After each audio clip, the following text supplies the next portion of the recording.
Today I want to talk to you about power bins, and so in this video I'm just going to show you how to set them up, why I use them, and what's the difference between regular bins and smart bins. So we're going to be living up here in the media pool area. If you don't see it, it's this little toggle right here, and this is where all your media are going to be housed within Resolve. So we have the master bin area where you can create bins in here that are for timelines or anything else that you need to use in your video, and these are just temporary. These are project based, so these will be in here for just this project. And then down below you'll see another section for other bins. Right now it is listed as power bins for me. If you do not see power bins, and maybe you see smart bins and not power bins, that will be listed right here as well. To change that, you can click these three dots and then add show power bins, and you'll be able to see that. And so real fast, I'm going to talk about the difference between power bins and smart bins. Power bins are manual bins that you set up for your entire database of projects in Resolve.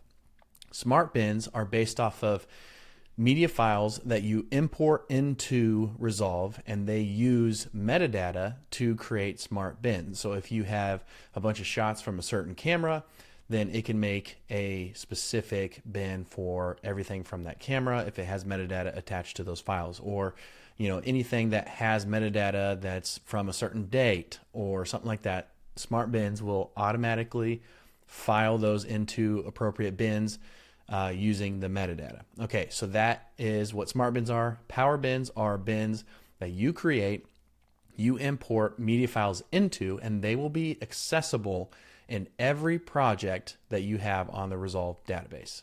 So those are the differences between smart bins and power bins. So let me just show you real fast. If I come up here and let me just come to a closed project, just so you can see the databases that I'm talking about. So right here we have a database. This is for one of my clients that I edit for. And then we have a local database.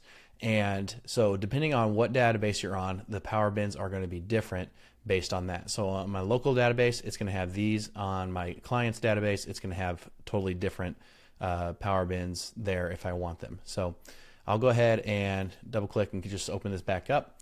And in the power bins section, I already have files that are loaded into the power bin themselves.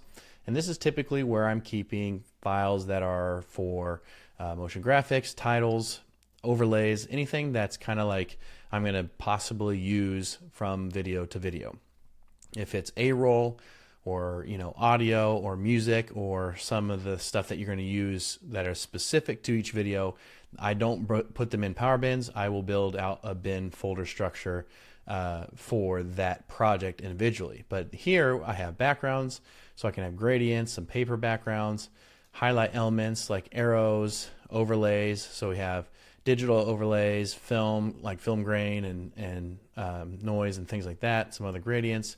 Sound effects, I have all these folders for sound effects that I can use from project to project. I have a couple little B-roll sections for videos that I use personally, that I've shot B-roll of myself, and I just want to use those or have access to those in each project, textures, and different elements like arrows and icons. So this is my power bin folder structure, and this is in every single project. Now that I've imported it, you basically just drag, a file just like you would import into here. You just make these bins and drag the files in there. And obviously you have to make sure that you are going to have access to wherever those are located on your hard drive at all times. Otherwise, you'll have to relink clips. Like for instance here, these are unlinked. I'd have to go back and link those because I moved that folder with those highlighted elements in it. But that's essentially how to use power bins, and they're very helpful when trying to quickly do things. It's a pain in the butt to have to import all the files and the media and the sound effects and the things you're going to use from project to project, and having to bring that in and import every single time. It's nice to just have that already there. So that's power bins. It's quick, easy to use, and I would suggest building out a structure that you can use and use on every single project.